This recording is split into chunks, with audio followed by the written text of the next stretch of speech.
Did y'all feel good? Yeah.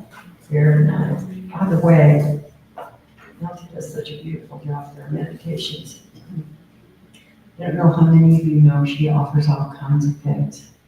So if you ever have Reiki done, and you'd love to have it done again, she's your girl. Come see her afterwards and talk to her about all the lovely things that she has to offer. Now, if you would all please stand and let us read together our vision and mission statement along with our declaration of principles. Our mission statement. CSL West Georgia is a joyful global community where everyone belongs. Through our unique spiritual teachings, we provide a safe environment to experience compassionate living. And our declaration of principles, I believe there is one creative intelligence operating throughout the universe. I believe my purpose is to allow this divine mind to express in, as, and through me. I know that this divine presence is a power for good, which responds to my conscious use to create a life filled with health, love, peace, success in all things. I use it now, and I rejoice in it, and so it is. Please remain standing for our Morning congregational. the starts to play. Here we go. Welcome, everybody. Good morning. Glad you're here.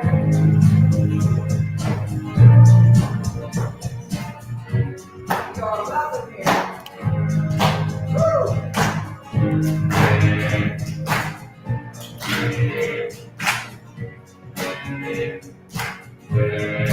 I'm in the right place at the right time. I am just where I'm supposed to be. I'm in the right place at the right time. I am just where I'm supposed to be. I'm at the right place at the right time. Just where I'm supposed to be. I'm in the right place at the right time. I'm just where I'm supposed to be. Oh, my soul is welcome here. Oh, my soul is welcome here. I am getting the message loud and clear. My soul is welcome here. Oh, yeah. All right. I'm in the right place at the right time. I am just where I'm supposed to be. I'm in the right place at the right time. I am just where I'm supposed to be. Oh, my soul is welcome here. Oh, my soul is welcome here. I am getting the message loud and clear. My soul is welcome here. Oh, my soul is welcome here. Oh, my soul is welcome here.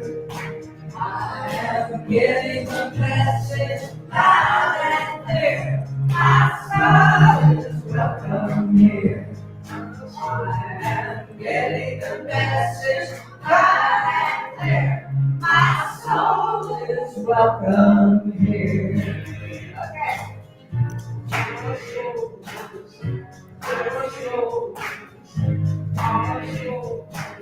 My soul is welcome here. My soul is welcome here. My soul is welcome here. Our soul is welcome here. Your soul is welcome here. Your soul is welcome here. Your soul is welcome here. Your soul is welcome here. Your soul is welcome here. Oh! Your soul is welcome here. Your soul is welcome here. Your soul is welcome here. Your soul is welcome here. Our soul is welcome here. Our soul is welcome here. Our soul is welcome here. My soul is welcome here. My soul is welcome here.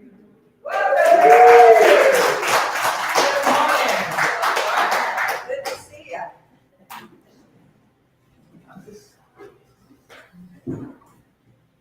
Good morning, everybody, soul. And we now have a wonderful reading coming up from our own Gloria. She's going to come up and chat with us and get us ready for the day. Come on down, Gloria.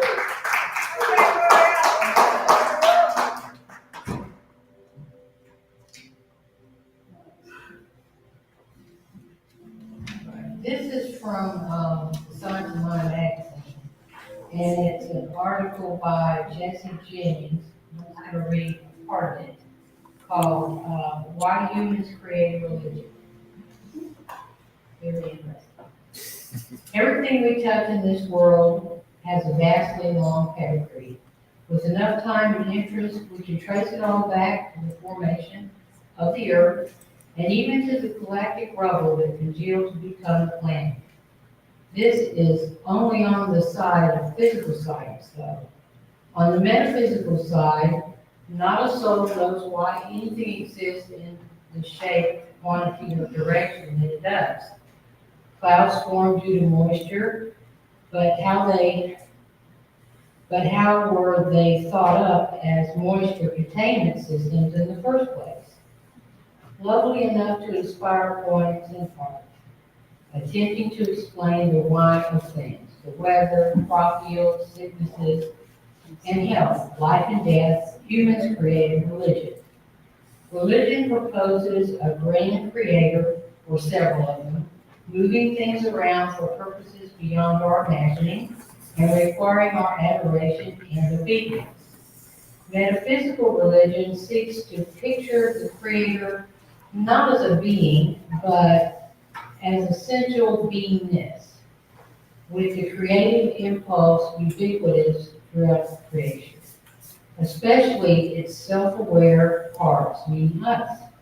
Our job is less about adoring and obeying than it is getting on with the self-aware of creation. We don't need to design clouds just to manage our experience of them. The question of who exactly is having what experience is where this can all go a bit sideways. My experience of a thing is little or a lot different from yours. We're each here to have a unique and non-transferable experience. Even if I grasp what you're saying, I'm not the one saying it. Even when I take delight in how your ways vary from my own, I can never completely wrap my mind around what it is to be you. Shared experience never fully occurs. Two don't become one, cozy as that sounds. They become a third, the place where the two overlap in agreement and mutual benefit. Everything is subjective to each individual self and remains subjective. No matter how hard we try to cement it in place objectively, we are all one and we are all each unique.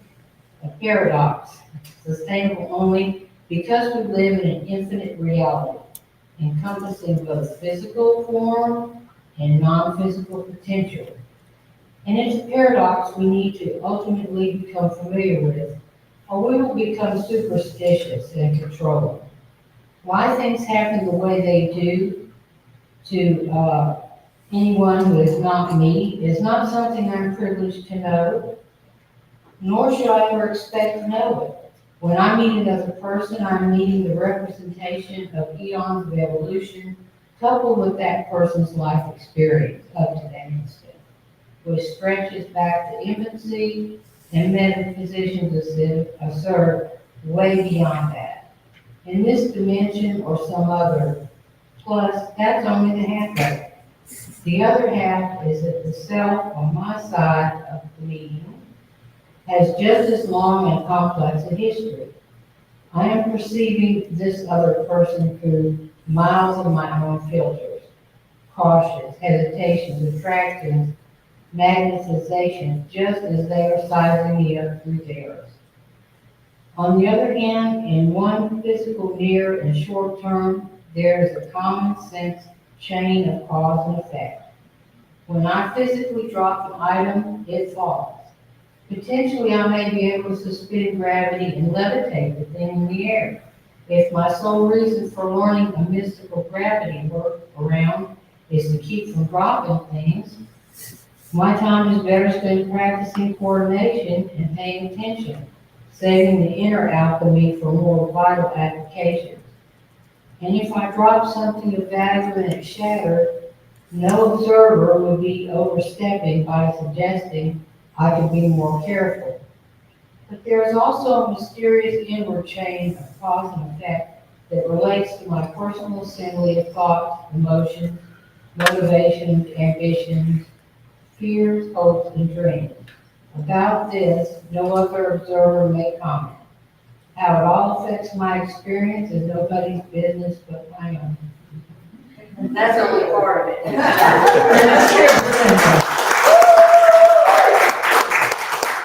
Thank you. I have a song for each one. It's on my new CD. If you don't have one, I have some right over there. Yeah. Okay. And this is called I Surrender. It's something that I find very hard to do.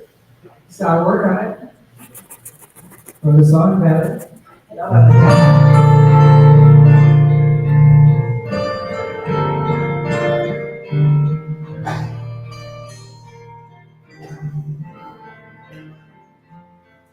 I surrender, I surrender, I surrender to you. I surrender, I surrender, I surrender to you, to you. Sometimes I wonder, where did I go wrong? What felt so right? Now it feels so wrong that I remember you told me to show me the way. I remember. And I surrender, I surrender, I surrender to you. I surrender, I surrender, I surrender to you, to you. Sometimes I wonder, is it just me? Am I the only traveler on a path I can't see? And I remember, I can't find my way. I close my eyes, and in my prayer I surrender, I surrender, I surrender to you. I surrender, I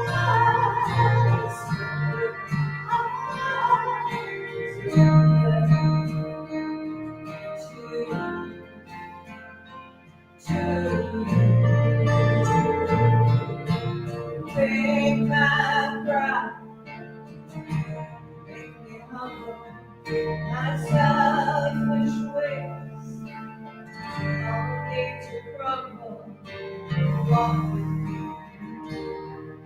on a path I've never known.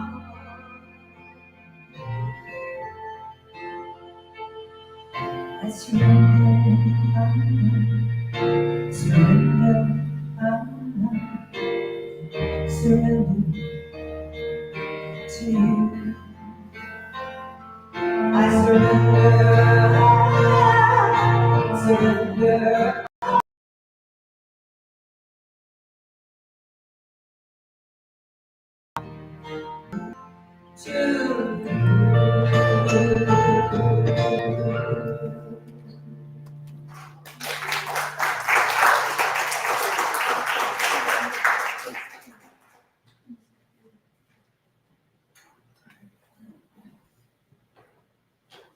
Such talent. Yay, Cynthia. My goodness. You all know, this is a different side of Cynthia.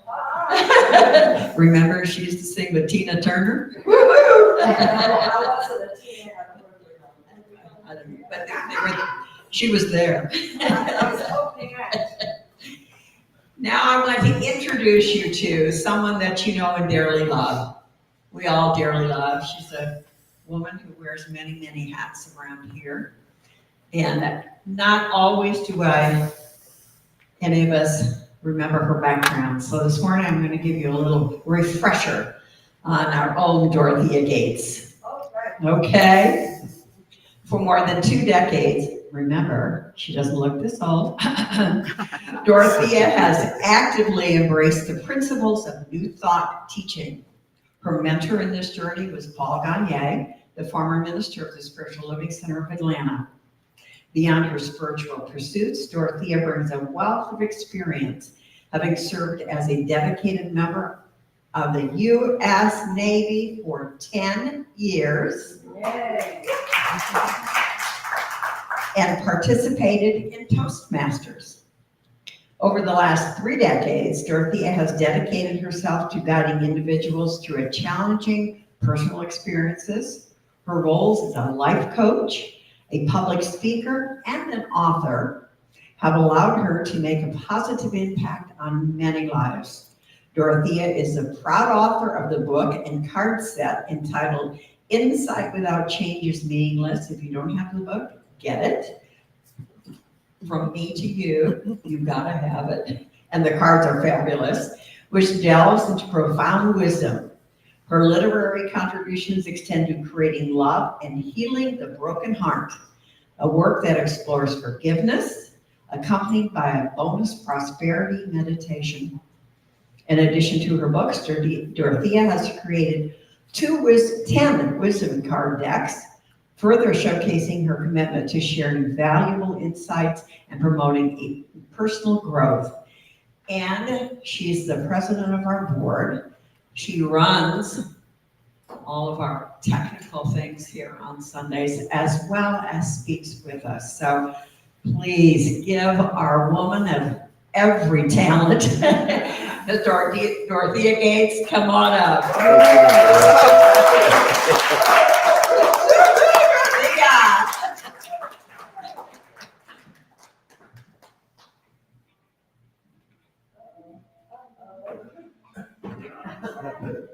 Can you fix that for me? Yeah, something went wrong. There it is.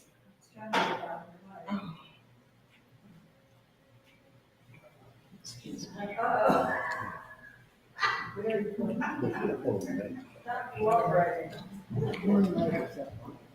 Before you sing, give me a chance to get over there so I can do my magic.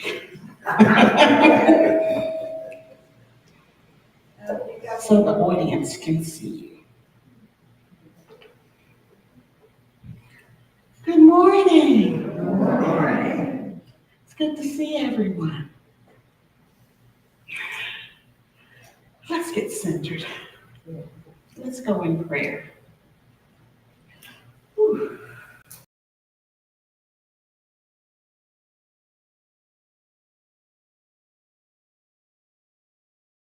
Thank you for your spirit, the knowledge, the awareness, the love, the understanding, the pure joy of this present moment. There's only one spirit, there's only one mind, one presence, one God. We are all connected to this one supreme presence here at CSL West Georgia. All the members, everyone near, far, and around is connected to this one presence. No one can be separated from this presence. We come together today to demonstrate the power of love, the power of connection, the power of prayer, the power of understanding, and the power of oneness. We come together to get a greater understanding and to walk away with knowledge of oneness and love. I'm so happy and grateful for this knowledge and this understanding. And I release these words into the universe to be fulfilled and to spread love further into the world. And so it is. It has been said, there's only two ways to live life. One, as though nothing is a miracle. The other is as though everything is. Last night, while preparing for the day, and my distraction, my favorite movie is Field of Dreams. It just happened to be on because I programmed it to be on. And the one thing I love, it makes me happy. Field of Dreams makes me so happy. I can't say that about a lot of movies, but that movie just makes me so happy. You know, Field of Dreams conveys a powerful message for me about happiness and the importance of pursuing one's dream. The dreams of listening to the inner voice. Some call it the first mind.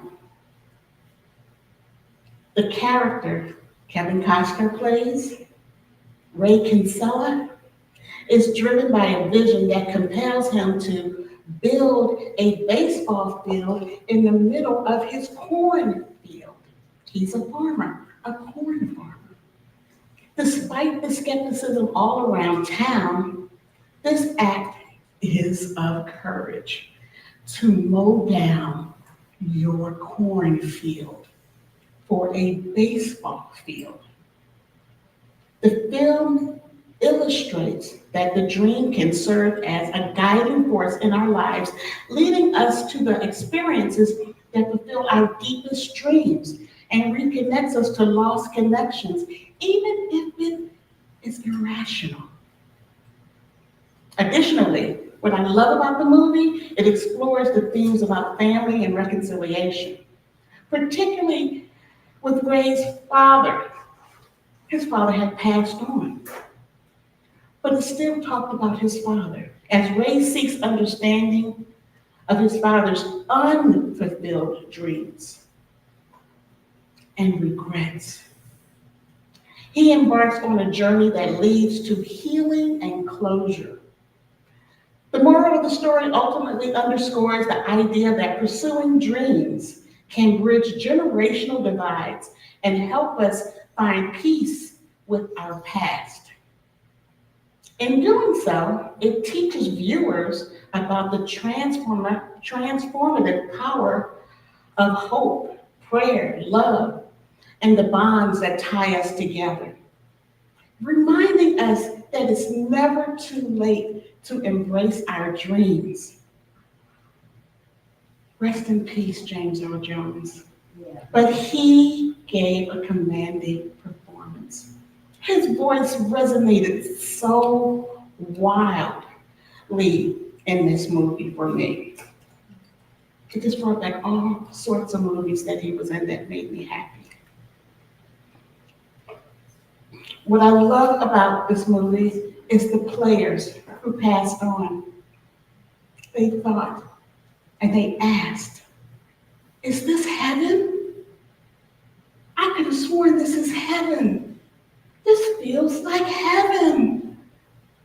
And Ray says, no, it's Iowa. I love that. Tears, tears, tears. When I see that, it reminds me, my mother passed on, and it reminds me being back in time with my mom as a teenager, and I'm her best friend. And she's telling me all about her dates, drinking cherry Coke and eating fries. I don't know where I got that from, but this movie makes me happy. Okay.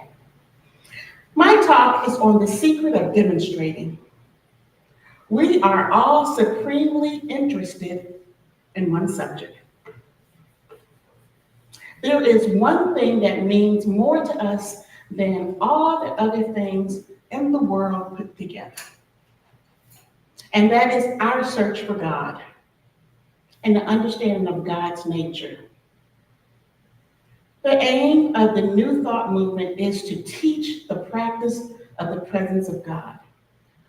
We practice the presence of God by seeing God everywhere and in all things and in all people, despite the appearances in front of you. As we look about the world with the eyes of flesh, we see inharmony, we see fear, we see all sorts of difficulties. But our leader, Jesus Christ, taught us saying that judge not according to appearances, but judge righteous judgment. So when he said that, we see the appearances of something uncomfortable, we look through it and see the truth that lies behind it. As soon as we see the truth and see it spiritually, the appearance changes. Because, believe it or not, this is a mental world. Not most people believe it, but it is. They think it is a material world. And that is why humanity has so many problems. After 21 centuries of former Christianity, the world is passing through desperate difficulties. But we know the truth. And the truth is, this is a mental world. If I can start over and teach children one thing, I would teach that this is a mental world.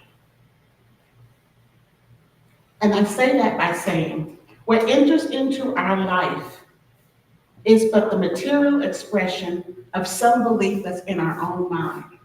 The kind of body you have, the kind of home you have, the kind of work you do, the kind of people you meet, are all conditions that correspond to a mental concept that you're holding in your mind. Ernest Holmes' book, The Science of Mind, along with the Bible, teaches us from the beginning to end that this is a mental world. I'm thinking about, who am I thinking about? This is a material world. Madonna.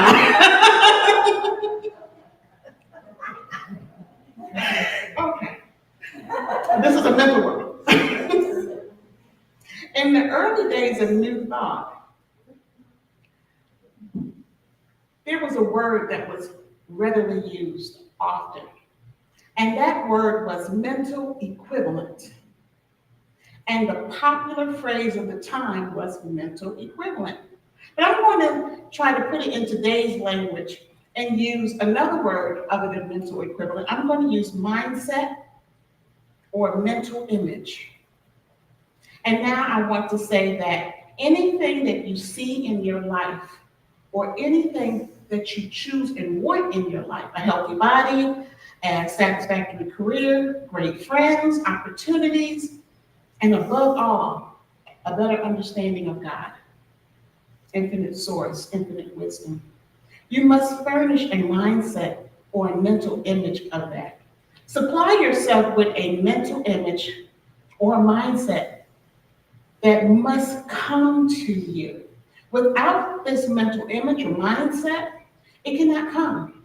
Now, the things in your life that you would like to be rid of, and we have a lot of things that we do not want in our life, challenging things such as bills, poverty mentality, a personality that we might want to shift and change. We might want to change our character. We might want to be able to forgive. Forgiveness is important. We all have habits of thoughts and actions that we all have businesses to deal with within our family and our personal conditions. But we have to let go of these mental images. We have to let go of these mindsets. And if we let go, they must go away. Everything that you see, feel in your life, whether it is your body, your home, your business, your career, even your city. You know, your city is a mental image of the people that's there and what they believe. Every person in your city is an embodiment of a belief that they hold. Everything in your country is an embodiment of a belief that the country itself holds. Now, we have 800,000 billion people that make up the world. And this world is an embodiment of what the mental image of these individuals hold, such as war. What about war? That is a physical expression, a mental equivalent, a mindset, a mental image held by the human race. The human race has believed in this war, the dread of war, this age-old dread of war. It has believed that it can enrich itself by taking something belonging to someone else. It has believed in death. It has believed in lack. It has believed in the aggression pays, and that helping yourself to other people's stuff, other people's things, is a good policy. We have all believed this to some degree. The natural result of this has been to precipitate in the outer picture of war, the outer picture of death, the outer picture of suffering, and so on. Because humanity has a mental image of war, so war must come. But today, in the beginning, people are getting a more mental image of peace, and peace will come. A new world of peace will come, sooner than later. Most people don't think so, but peace is on its way. And there's a greater understanding and harmony, peace, love between people and all nations. But always the things that you see in the outer is precipitated by the physical plane, the mental image, the mindset, by the people all around. The secret of successful living is to build up a mindset, a mental image of what you want, and expunge, get rid of what you don't want. I am saying this because you have to only think about what you want, not the previous difficulty you had 5 minutes ago, 10 minutes ago, yesterday. I know people who have arthritis. How come some people get arthritis in the morning and then some get it in the evening? Some people get it right after lunch. How come some people in one city get arthritis during a certain time of year? And other people in another city or country get it in another time of year. How come people get arthritis when it's raining or the onset of bad weather? How come some people of advanced years don't even have arthritis? They do yoga every day, they stretch. They don't know what it feels like to have pain. But arthritis is real in the minds of the people who have it because they hear it, they heard it, they've experienced other people with it, so they chose their mindset that, okay, I'm at a certain age, or I'm at a certain feeling, or I broke a bone, or something has happened, I must have arthritis as well. I know a friend who argues all the time. This friend goes to another state, visit people in that state, and they argue. This friend no longer speaks to people in that state. So this person goes to a city because there are nice people there. And of course, they find fault. They find some reason to be quarrelsome, and they argue in this new city. And they're not speaking to people there either. So they go back to where they were because they thought they learned something. They argue there too. This person has a spirit of disagreeableness or quarrelsomeness. But I do know another person, I know several people who visit people and always leave smiles on their face. They can visit people who argue all the time. And before they leave, the people in the household who argue are smiling, hugging her not to leave, wanting her to stay. Now, this person has a spirit of peace. Everywhere she goes, there's happiness, there's joy, there's dancing, there's camaraderie, there's games, anything to make life light. And this is her way of bringing peace to people. But it's a mindset. It's a mental image. It's a mental equivalent. Peace and love is her divine true self, where the other person, disagreement and quarrelsome, is that person's true space that they hold.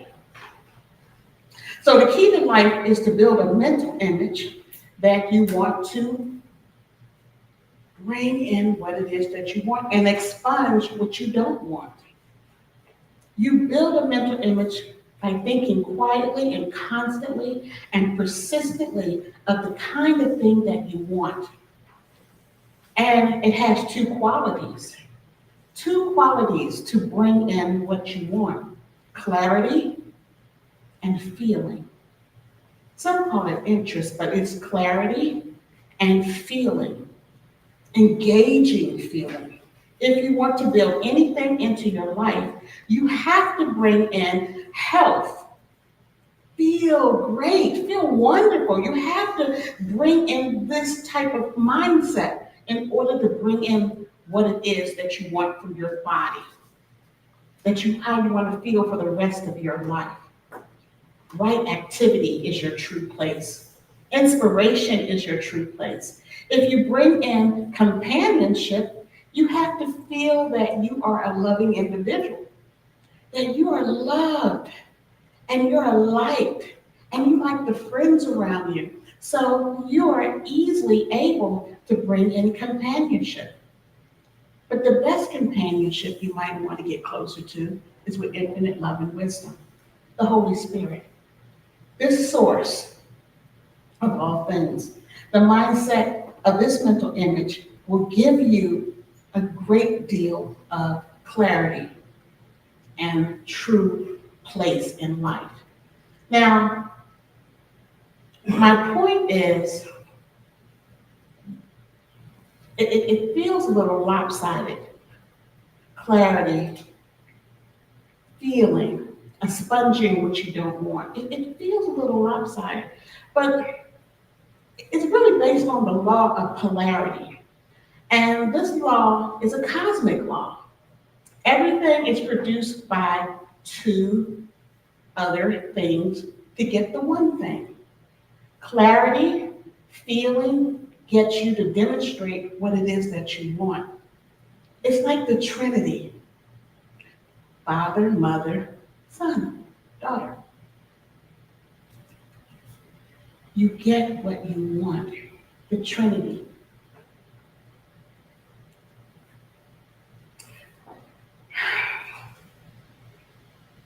The Holy Spirit, Christ consciousness, Jesus, the Son, the Trinity. There are Trinitarian doctrines everywhere. And there are Trinitarian doctrines that go back before Christ. They had the Trinity in ancient Egypt. They had the Trinity in India, Babylonia. This Trinity, Father, Mother, Son, this Trinity has given us the opportunity to produce the material that we're looking for. Clarity of thought, warmth of feeling, the knowledge, you will get exactly what you want 99 times out of 100. The reason why the spiritual students that not demonstrate what they want, they lack feeling. They lack feeling in their prayers. They lack feeling in their treatment. They lack feeling in their belief. Now, a lot of spiritual people and true students, they speak what they want. They know, I am one with God. I hear them say it, I am one with God. All there is God. But do they feel it? Sometimes the second pole is missing, feeling. When they talk about their troubles, I hear that. I feel the feeling. I hear the feeling. But when they talk about their one with God, they understand God. God is going to help them. It feels chilly. It feels cold. It feels cold like a dead fish. There's nothing colder than a dead fish. Unless you're a spiritual person who's lost your way, who's lost your contact with God. They say I'm divine spirit. They say I'm with God. They say they understand, but there's no feeling. But if they have a terrible pain, it's rock loaded with feeling and description and trying to convey that message to you. It's loaded with feelings. A person out of work says, God is my infinite supply. God is going to make a way. God knows my heart. God will help me. People are always in their true place. Those statements are persistent, but there's no feeling behind it. But if someone asks that same person whether he or she has found work, they would say, I've been out of work for 2 years. I applied for 2,000 jobs. I went on job interviews, and job interviews, they won't give me a chance. They're prejudiced against me. I want a job. They won't let me work. How could you apply for 2,000 jobs and not work? But the feeling is not work. Not work. That is the feeling. I don't know if anybody will get a job that wants one without the feeling of being in their place of work. They don't have to know where it is or who's hiring them, but they have to have the feeling that they're doing what they love. That is the key to demonstration. If you ask someone where they want to work, how does it feel? They don't give you a whole lot. But if you ask them, how long has it taken you to find a job? They give you a whole lot. That's demonstrating backwards. That's demonstrating what you don't want. So think of the conditions you want to produce. If you want a happy, healthy, prosperous, constructive life, and understanding God, Holy Spirit, infinite wisdom, you do not picture God, infinite spirit, holy wisdom. You do not picture that, but you think and you get interested in the feeling that you know you're being assisted. You think, you get interested, and you know that you're moving in the right direction because you're not in this world alone. You just get into the feeling. You cannot show me a person who is a successful CEO or a successful CFO or a successful person in their field who's interested in their work, excited about their work, who is not successful. They are successful. I know a concierge. I know a concierge who opens doors. He was the sweetest, the nicest, the most helpful, kind individual I've ever known. He helped anyone, everyone, your pets. He helped you get a cab. He helped you get an Uber. He helped you get your belongings up to where they're supposed to be. He gave you directions. He was funny. He was light. He was exciting. He was successful in his field. And it showed with all the tips that he got. His tips almost amounted to his salary. Customer service is such an important job. It's more than the individual. It's all of us working together and getting a wonderful feeling. When that person who's in the field of customer service helps you, it helps them too. With tips and kind words. To build a mental image, you want to be getting interested in what it is that you want. I can't stress this enough. If you want health, you got to get interested in health. If you want to be in your right place, you have to get interested in your right place. You have to get interested in being of service. The reason why people do not get ahead in business is because they are thinking of schemes of trying to get money from people, trying to get other people's money without thinking of ways to be of service. How are you going to get rid of this negative mental image? How are you going to get rid of the negative mental image of resentment, unemployment, criticism, or not understanding or wanting to understand God? Now, when somebody talks about God, you can see when they're not interested. Their eyes glaze over, they're bored, they get sleepy. Perhaps you do not get along with people. You get bored, you argue. Arguments happens. You don't argue, but they argue with you. What is to be done? The only way to expunge a mental image that is wrong is to supply the opposite. You have to supply the opposite. Now, some people will say, I am not going to think resentment anymore. I don't believe in it. There's nothing to it. I am not going to think resentment.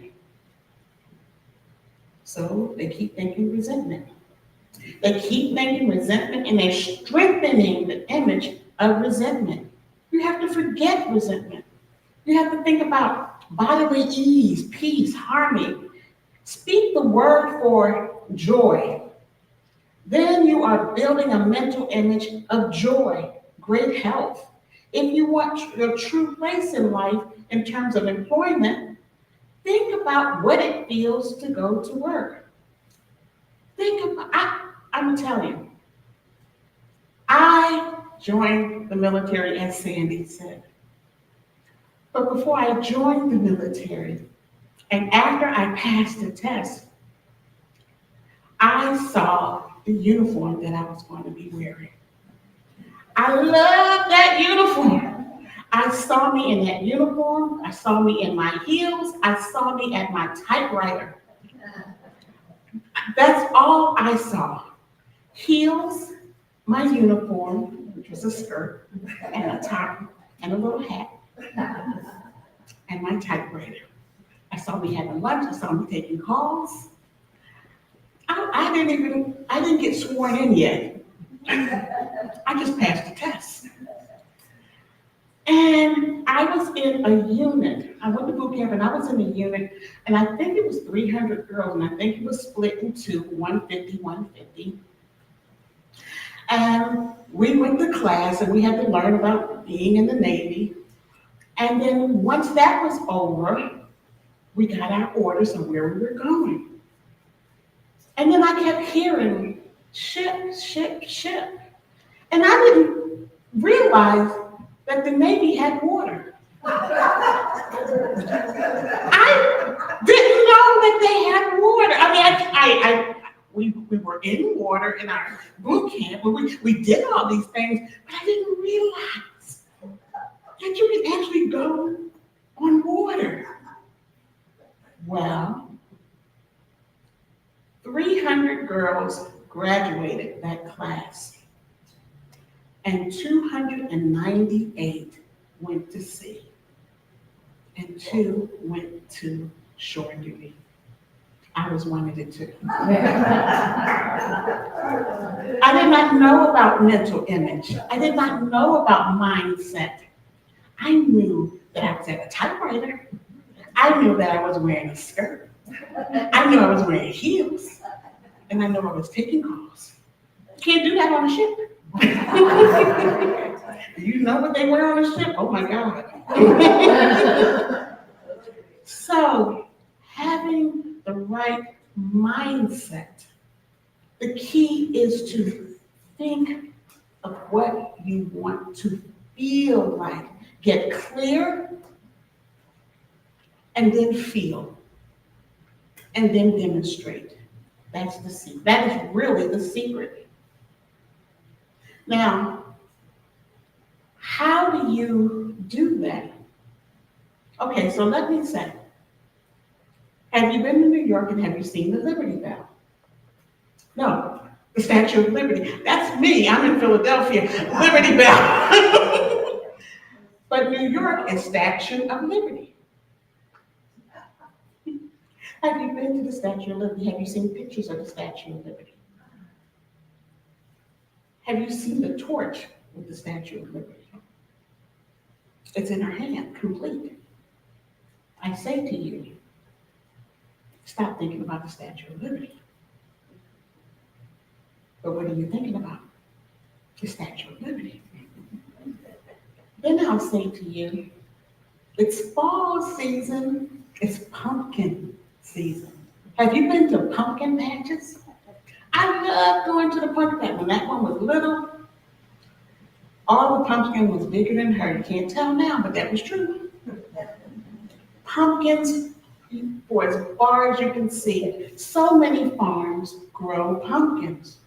And this is the time of year to go get pumpkins. You have to manage your thinking.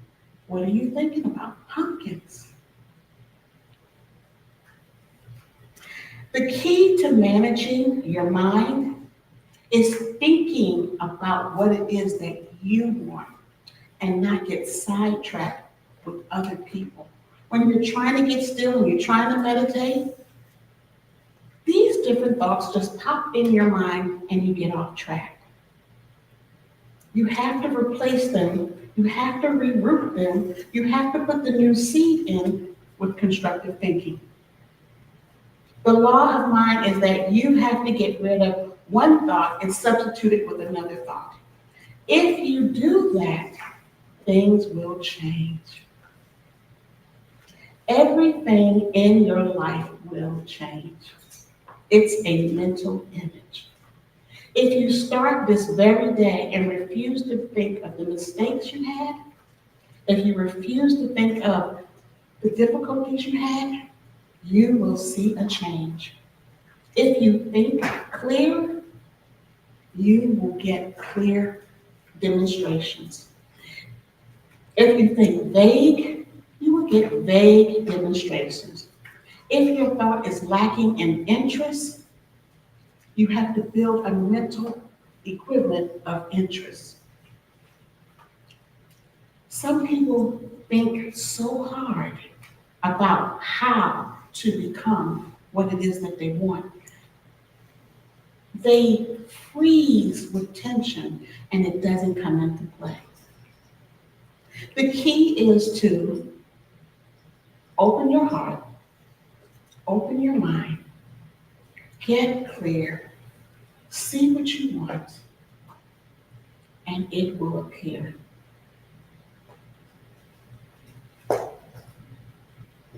Get it?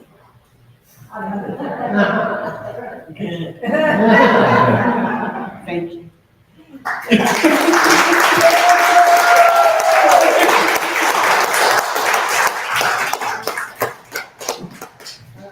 you time to get over there, put on your other hat.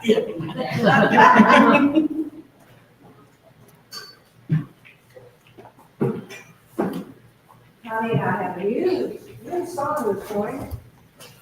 I started learning it about 8 o'clock last night, so. Well, I started about 6, but I finished about 8. That's for you. Okay. Are you ready? Okay. This is a song by Bob Simer. Several of our members here went to his concert with John Stringer not long ago. And this is a song on his newest CD that really resonated for me. And Connie and I are going to sing it for you. A lot of times when you're want to visualize and, right now I'm going through a hard time with my husband who has dementia. And people kind of ask me all the time, well, what's going to happen to him? I don't know. I don't know. I don't think anybody could tell me. And I have to surrender, back to the song I did earlier. And it's a mindset, like Dorothea was talking about, that it's okay not to have all the answers. Right, Connie? All right, everybody, give us some love out here.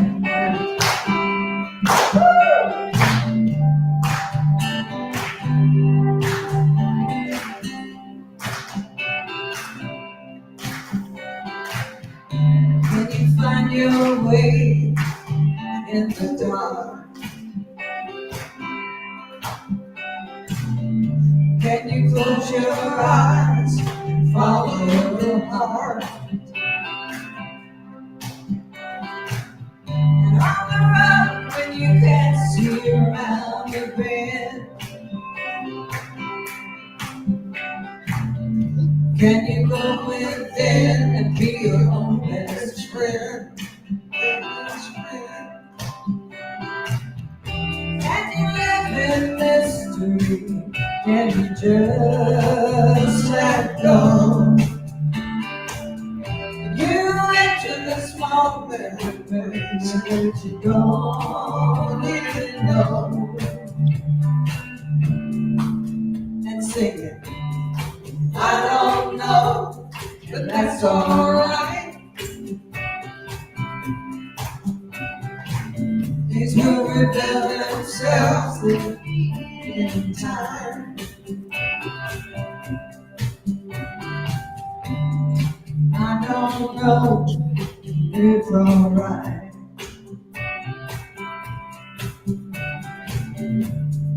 I don't know, that's alright.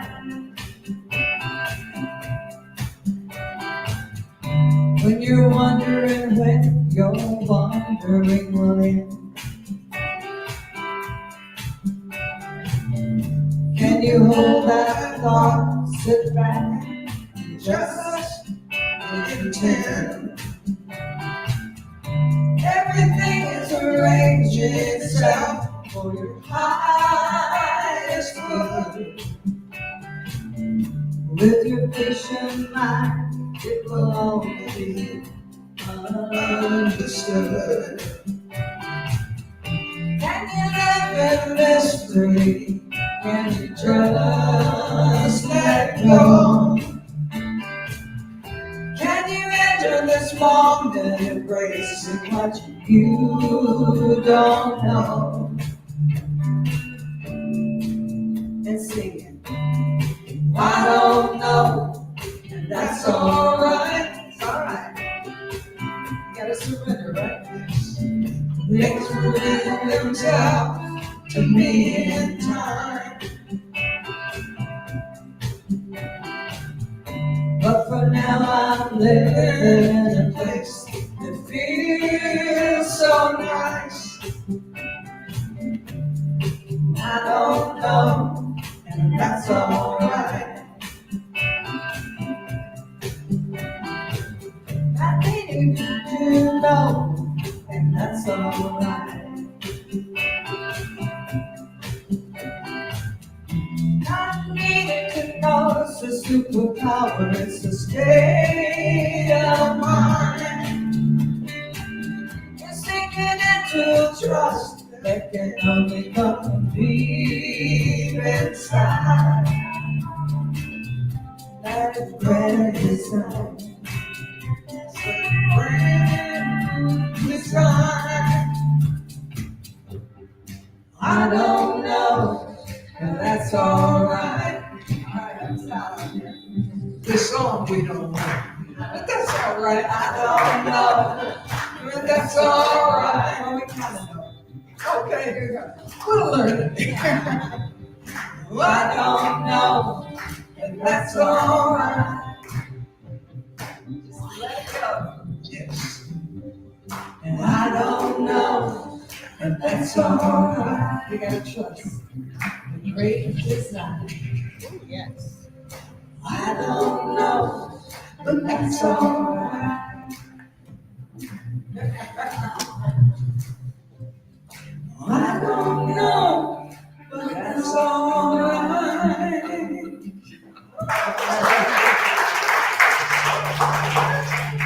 Isn't that a great song? We love that song. This whole album is great. Get a chance to look it up.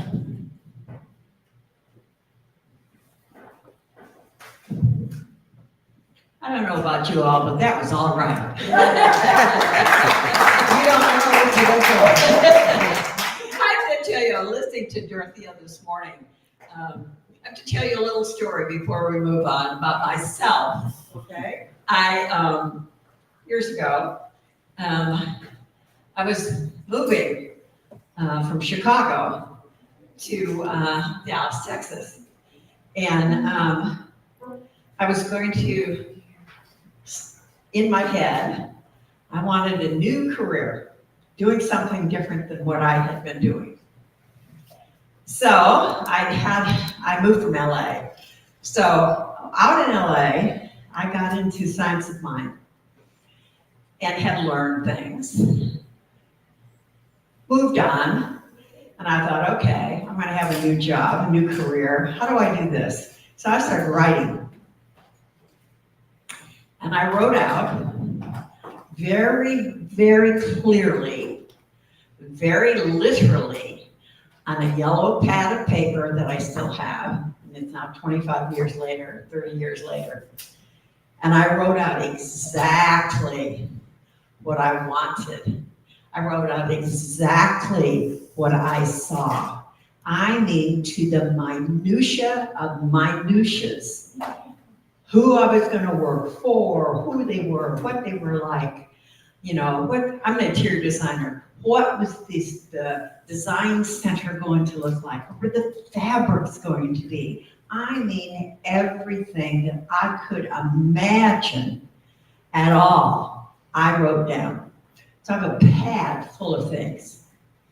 Well, I let it go. Wrote it out, let it go. Got myself moved to Dallas, and I was offered a few jobs. And I took one. Loved it. It started to fill in the blanks of what I wanted, what I wanted, what I wanted, what I saw, what I saw, what I saw, what I felt, what I knew. Ended up, loved it. It was even better than I had absolutely could imagine. One day, this is like the talk about the cherry on the top.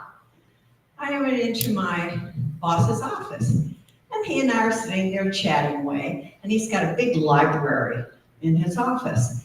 And we're talking, and I'm just kind of glancing, and all of a sudden I look up, and what do I see on his bookshelf?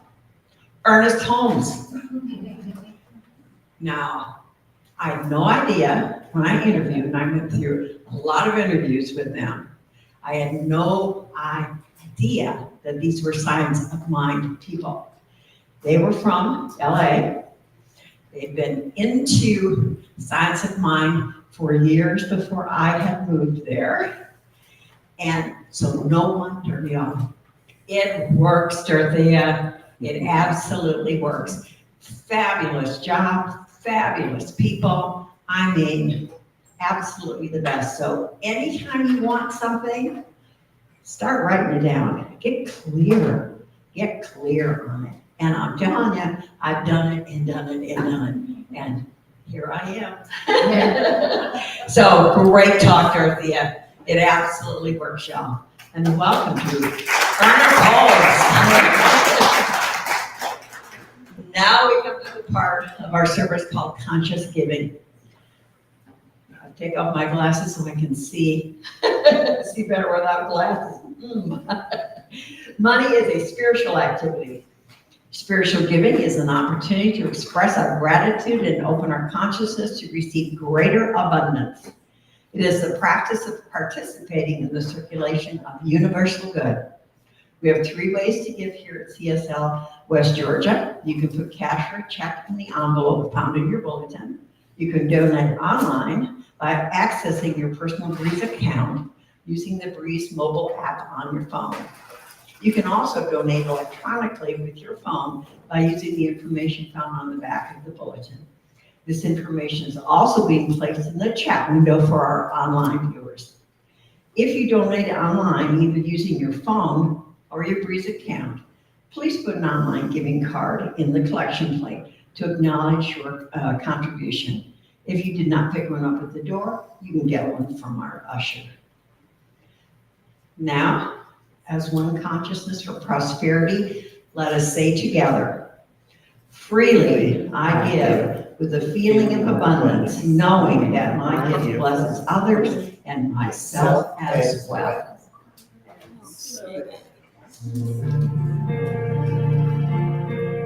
Freely I give, freely I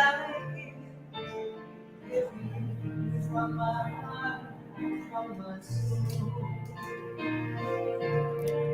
Freely I give, freely I give, and the gifts come back to me tenfold. Lovingly I give, lovingly I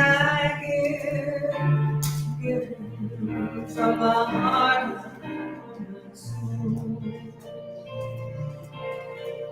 Lovingly I give, lovingly I give, and the gifts come back to me tenfold.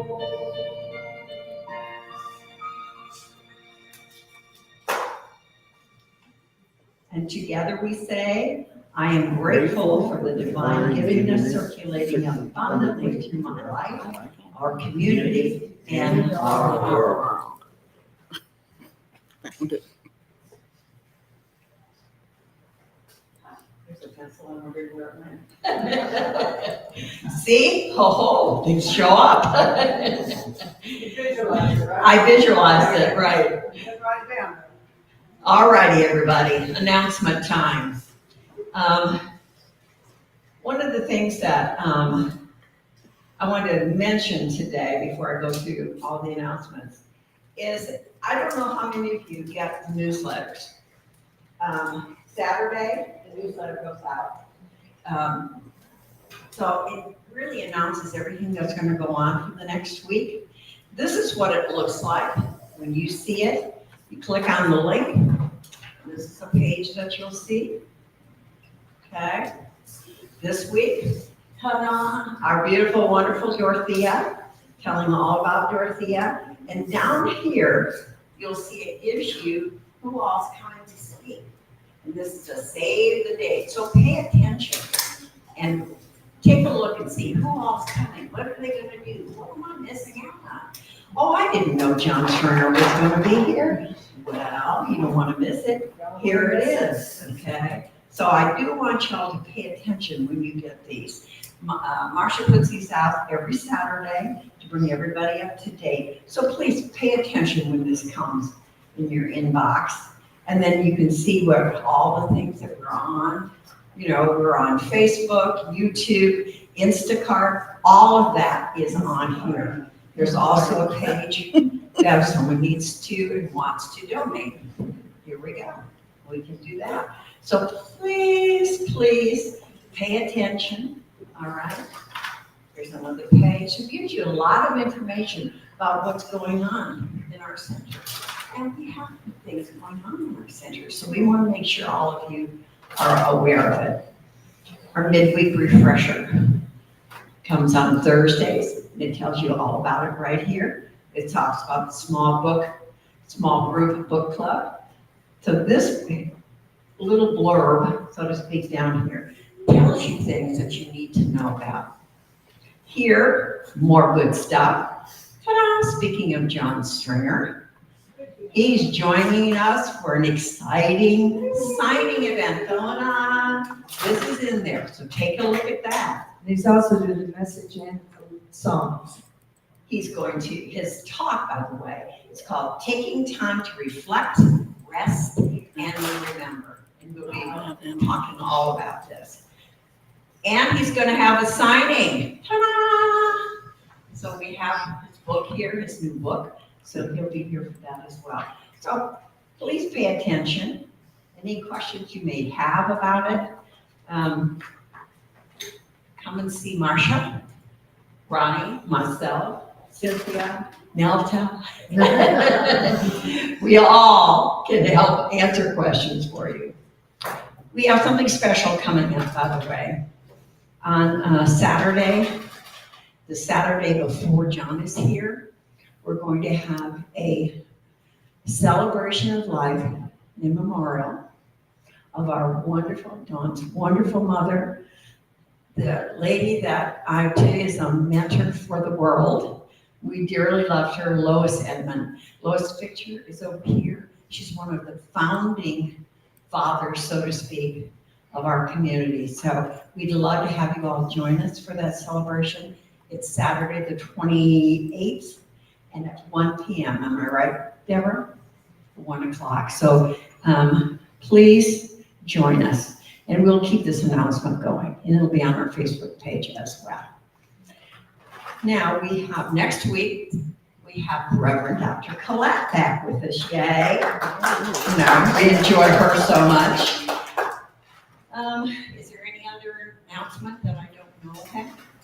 Facebook. What do we call it? The book? No.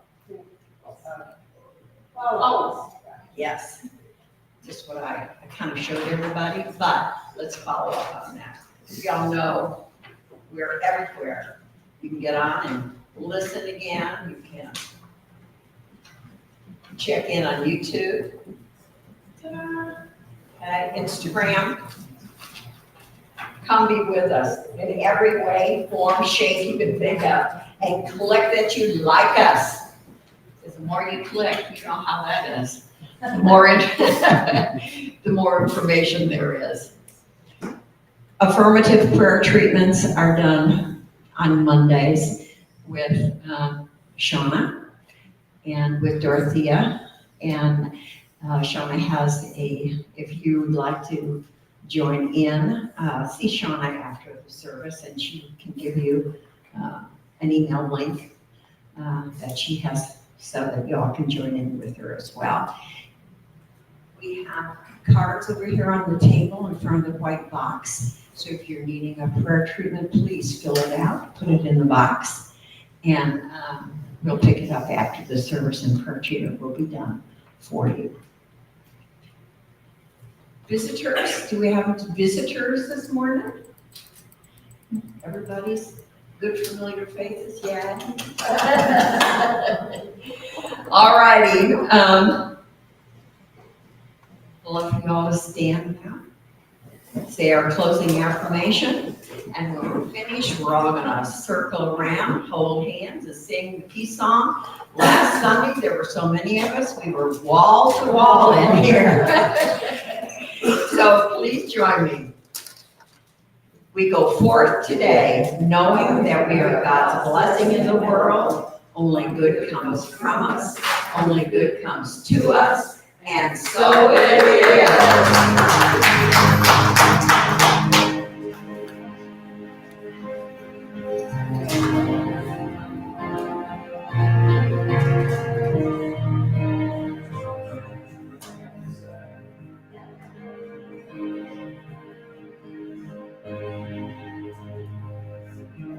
Yes, there is peace on earth. And yes, it begins with me. Yes, there is summer, the peace that was meant to be. With spirit as our creator,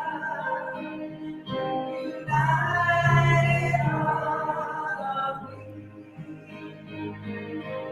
Let us walk with each other in perfect harmony.